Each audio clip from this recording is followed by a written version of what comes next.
This is Rock Talk with Mitch Lafon. Mitch Lafon. Welcome to this episode of Rock Talk with Mitch Lafon here on, July 19th, 2019. We continue Mitch Marathon Month. And, of course, remember, Mitch merch.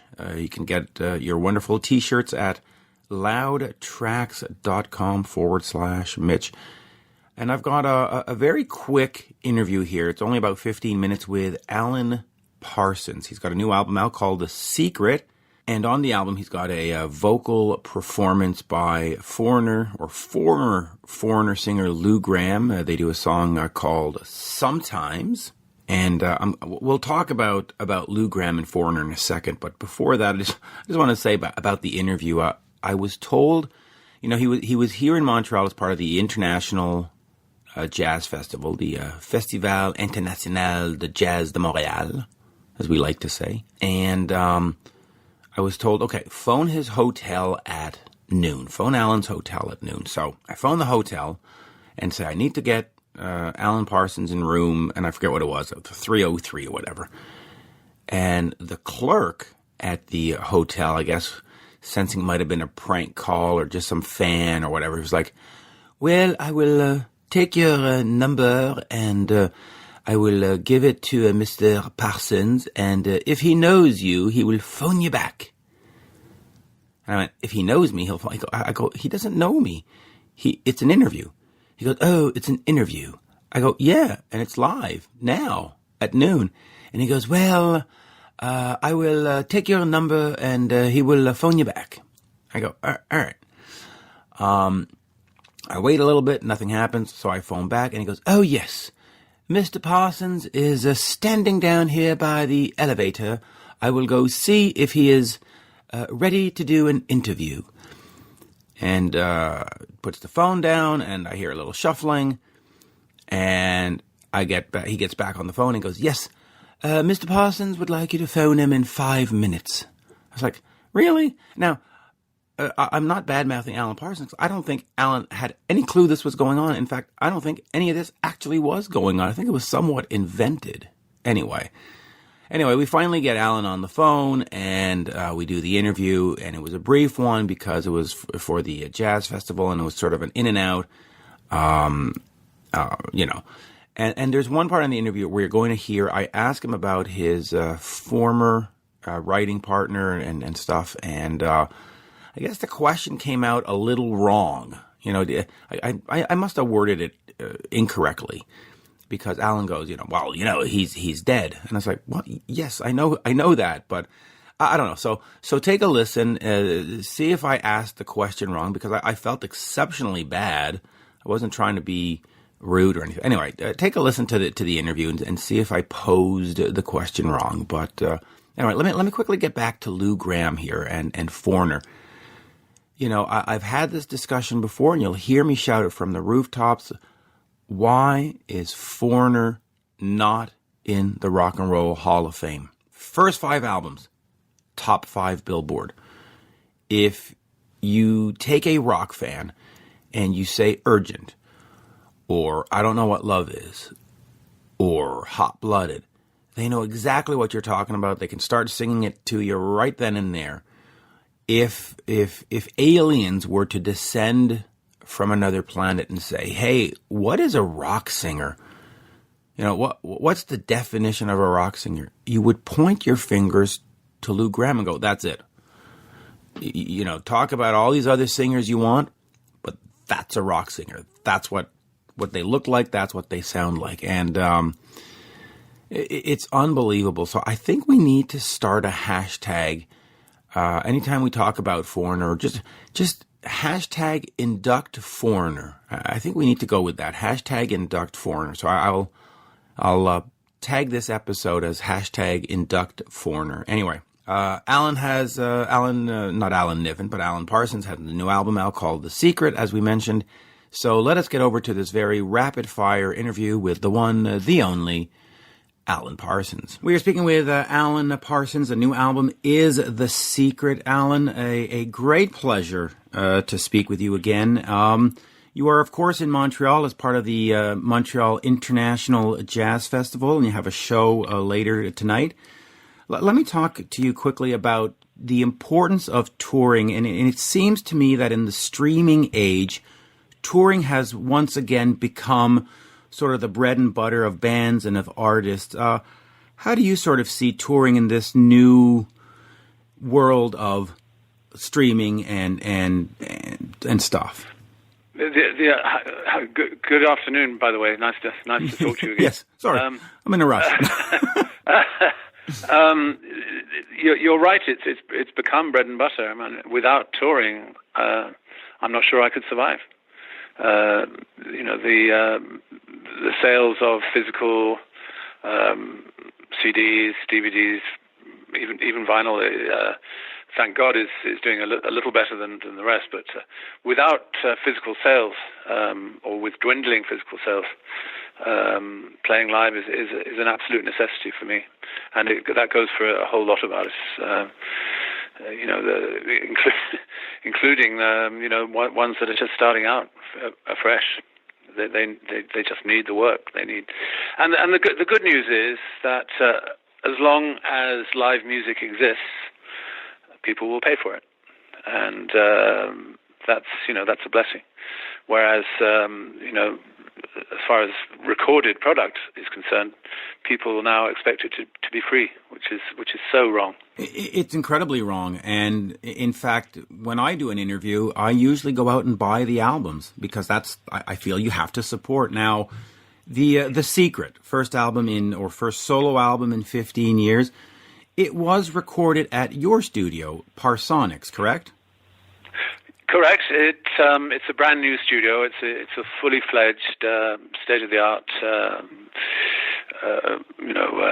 professionally equipped studio.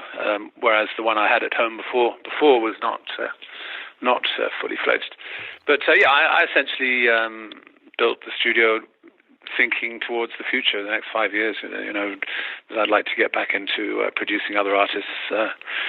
At the tender age of 70, I feel I can't rely on touring too much.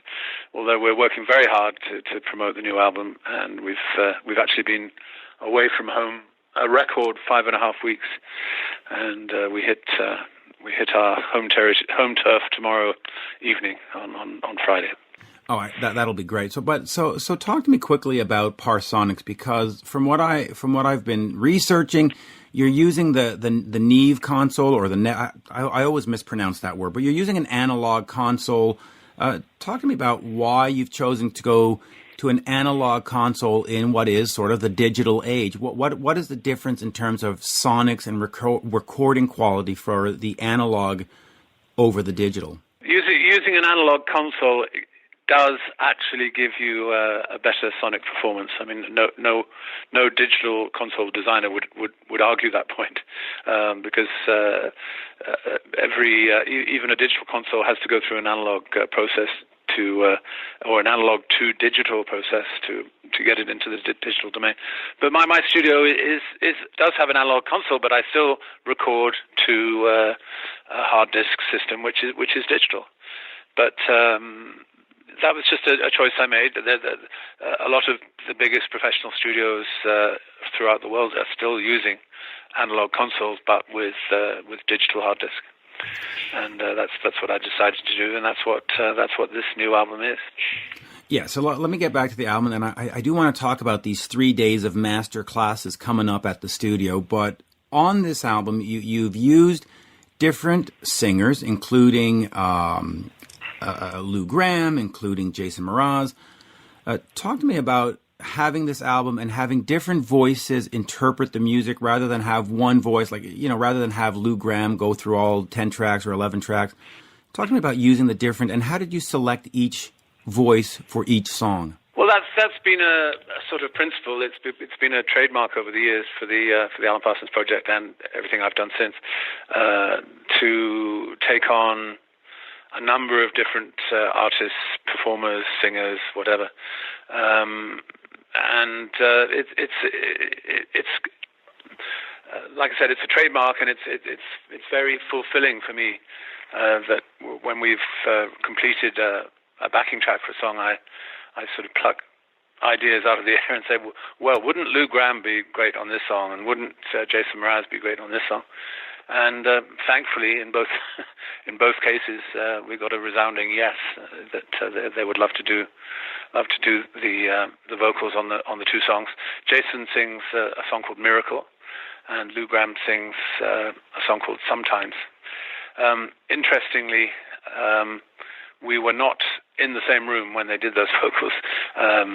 Lou was in a studio in New York State, and Jason was somewhere in Texas, as I remember. But it's a very real possibility to do recording at a distance over the internet these days, and that's what we did. In fact, I still have to meet Lou Gramm face to face. I have met Jason, but I have not actually met Lou Gramm face to face.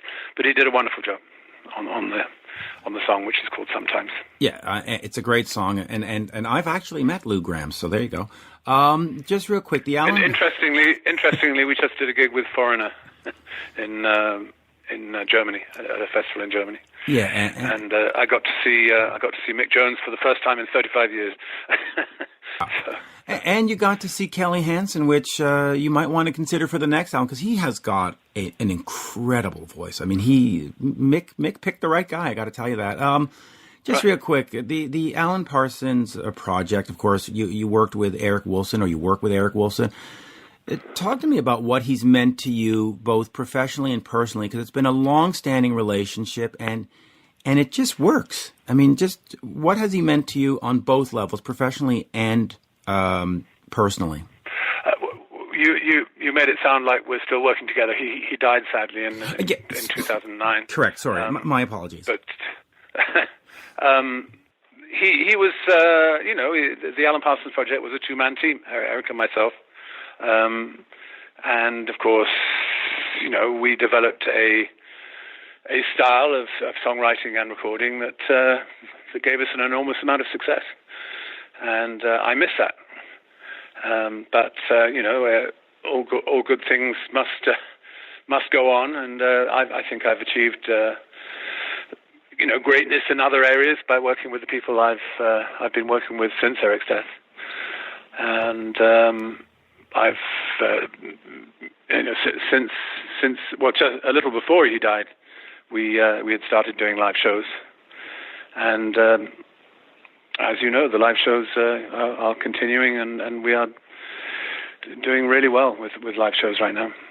Very much so, and my apologies for the improper choice of words on that question. No worries. So sorry about that. But okay, so at Parsonics on July 25th, 26th, and 27th, you've got these 3 days of master classes. 1 day of music production rules, 1 day of in the mix, and 1 day of Life's a Long Song. Talk to me about those classes and what are sort of people going to get when they come into this. Just explain what these master classes are going to be and what fans can expect and people who sign up can expect. Well, the main point of these master classes is they're actually an extension of a video series which I did a few years back called The Art and Science of Sound Recording. And that was 9 hours of educational stuff on three DVDs, and that's been given a lot of acceptance in recording colleges and universities, music colleges, and so on. But the basic idea is to have people observe as flies on the wall what goes on at a recording session. I mean, there's so much mystery about what goes on in a recording studio, and whether you're a professional, already have recording experience, or whether you're a complete rank outsider that just has an interest in seeing how a recording session is conducted, I think they should enjoy it. And there are a few places available, I understand, still for days. I think days 2 and 3. I think day 1 might be fully subscribed, but we'll be glad to see anybody who's interested. It's at my studio in Santa Barbara, California. Yeah, and it's going to be an incredible event. And I'll ask you another question about the studio, but just real quick, between A Valid Path and The Secret, there was 15 years. Talk to me a little bit about that time in between. I know you did a whole bunch of other stuff, and there was some live albums, and then there was touring.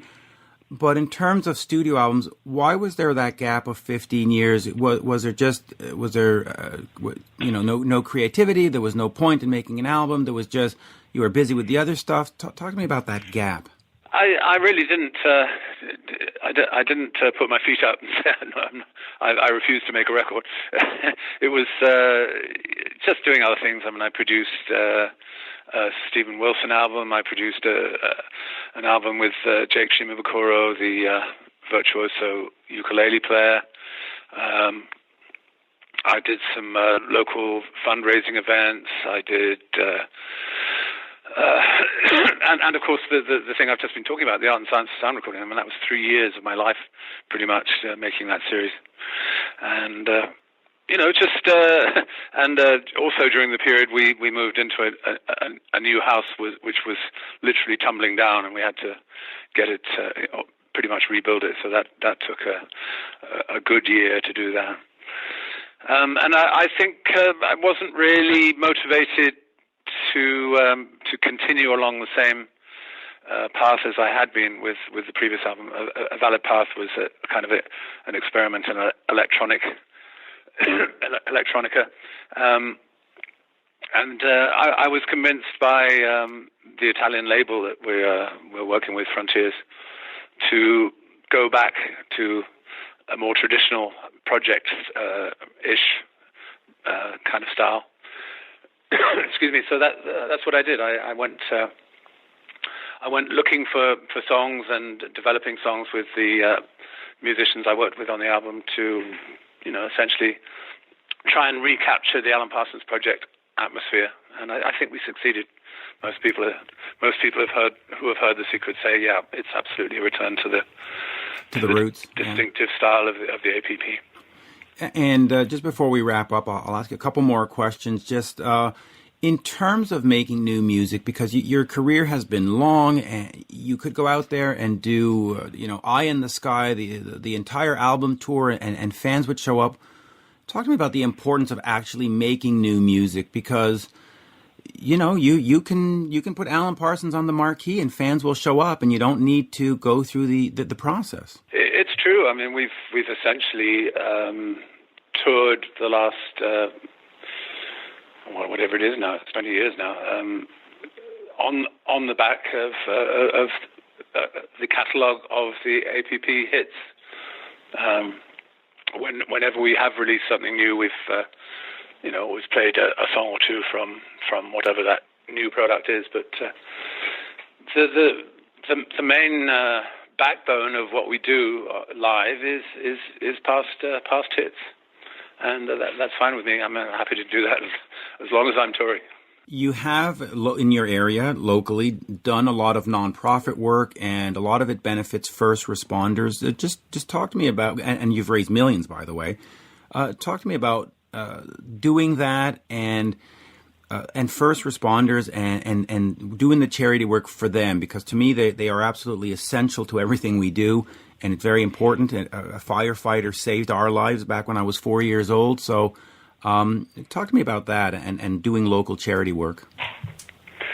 Yeah, the main event that I did for the first responders was essentially in support of the tragic loss of life and damage caused by fires and mudslides in the Santa Barbara area. And I was musical director for a big benefit for the first responders. It was called the Kick Ash Bash, and it included lots of local artists, Kenny Loggins being one of them. Who else was at the Kick Ash Bash? I'm asking about. Katy Perry was there. Ellen DeGeneres showed up. Dennis Miller did the emceeing. It was a fun event, but I was essentially there. I mean, of course, we played too, but I was essentially there as a musical director, trying to get the right people on and off the stage at the right times, because it was a multi-artist show and took quite a bit of organising. But no, I'm happy to support first responders. And another event we did recently was in support of a Green Earth It was called Earth's Call. It was out of Aspen, Colorado. That was just a month ago. Great stuff. We're happy to support those in need. Yeah, great stuff. And you live on an avocado ranch, right? That's right. I grow organic avocados and organic citrus fruit, but I'm not a hands-on guy. I don't get my hands dirty. Okay, so you're not wearing billy boots and getting into the field. I'm pleased to say no, but it means that we have a very picturesque surrounding to our house, and it's a lovely place to live. That's great. And now that the secret's out, do you see yourself making the next new album in a year or two, or you just say, "Hey, Frontiers, you got this album now. That's it. Leave me alone." I think I've got one more in me for sure, and several as a producer with other artists. Great. Alan, always a pleasure. I look forward to the show tonight. And as we say here in Montreal, merci beaucoup. Thank you. De rien. Thank you. À la prochaine. Bonsoir. Bonsoir. Cheers. You're listening to Rock Talk with Mitch Lafon. Rock Talk.